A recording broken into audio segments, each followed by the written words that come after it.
Kurnool bus ప్రమాద ఘటనపై ప్రభుత్వం తక్షణమే స్పందించిందని రాష్ట్ర రవాణా శాఖ మంత్రి మండిపల్లి రాంప్రసాద్ రెడ్డి అన్నారు. బస్సు దుర్ఘటనపై ఉన్నత స్థాయి కమిటీ వేసి విచారణ జరిపిస్తామన్నారు. హోంమంత్రి అనితతో కలిసి గాయపడిన ఆసుపత్రిలో చికిత్స పొందుతున్న క్షతగాత్రులను పరామర్శించారు. ప్రమాద సమాచారం తెలిసిన వెంటనే సమగ్ర విచారణకు సీఎం చంద్రబాబు ఆదేశించారని మంత్రి అన్నారు. ఆంధ్రాదో తెలంగాణదో అలాగే కర్ణాటకదో పక్కన పెడితే రిజిస్ట్రేషన్ గురించి మీరు అందరూ మాట్లాడుతున్నారు. బట్ ఇక్కడ ఇన్సిడెంట్ జరిగింది కాబట్టి ఇంతవరకు ఇలాంటి ఇన్సిడెంట్ జరిగినప్పుడు ఇంత తొందరగా స్పందించిన ప్రభుత్వం ఎప్పుడు చూసిండ్రు మీరు.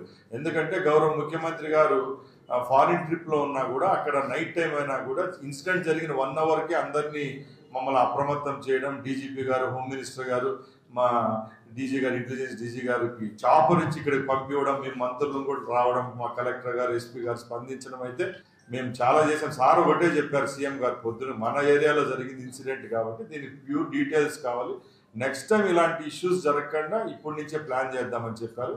ఇంకా ఎక్స్గ్రేషియా విషయానికి వస్తే దీంట్లో వివిధ రాష్ట్రాలకు సంబంధించిన ప్రయాణికులు జర్నీ చేస్తూ ఉన్నారండి. దాంట్లో ఆంధ్ర వాళ్ళు 6 మంది ఉన్నారు కాబట్టి ముఖ్యమంత్రి గారు ఇప్పుడు పైన ఫోన్ చేసి చెప్పారు మా హోమ్ మినిస్టర్ గారికి, మాకు 5 లక్షలు ఎవరైతే చనిపోయారో ఆ కుటుంబాలకు 5 లక్షలు, క్షతగాత్రులకు 2 లక్షల రూపాయలు ఇవ్వమని చెప్పారు.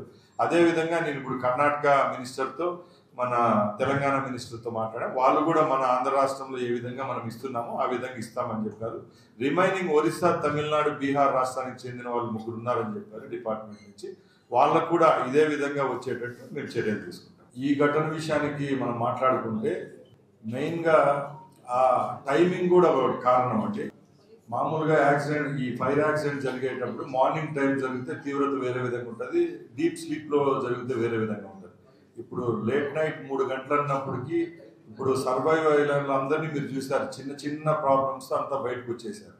మిగిలిన వాళ్ళు ఎవరైతే చనిపోయారో ఇంకా బ్లంట్ మిస్టేక్ జరిగినట్టు, పెద్దగా అంతా ఊండేడు మాంసం ముద్దలు అయిపోయారు. కాబట్టి ఇంకొకటి ఏంటంటే ట్రాన్స్పోర్ట్లో మా సెంట్రల్ గవర్నమెంట్ మార్త్ గైడ్ లైన్స్ పరంగా బాడీ బిల్డింగ్ ఎలా ఉంటుంది, బస్ ఇన్ఫ్రాస్ట్రక్చర్ ఎలా ఉండాలి, సీటింగ్ ఎట్లున్నది అనేది యూనివర్సల్ లా పరంగానే ఆ విధంగానే బాడీ బిల్డింగ్ కూడా జరుగుతుంది.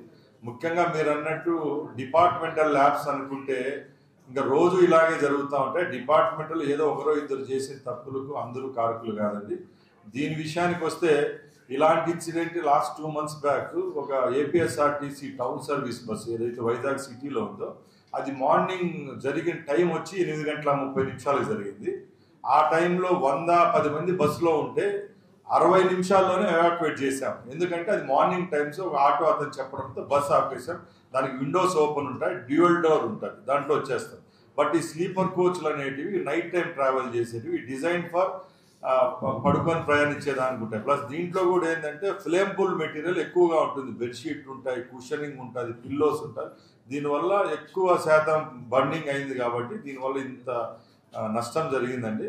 ప్లస్ ఇంకోటి ఏంటంటే ఇప్పుడు మన సౌత్ ఇండియన్ ఎవరైతే ట్రాన్స్పోర్ట్ మినిస్టర్స్ ఉన్నారో వాళ్ళతో ఆల్మోస్ట్ తెలంగాణ, కర్ణాటక వాళ్ళతో మార్నింగ్ కూడా మాట్లాడడం జరిగింది.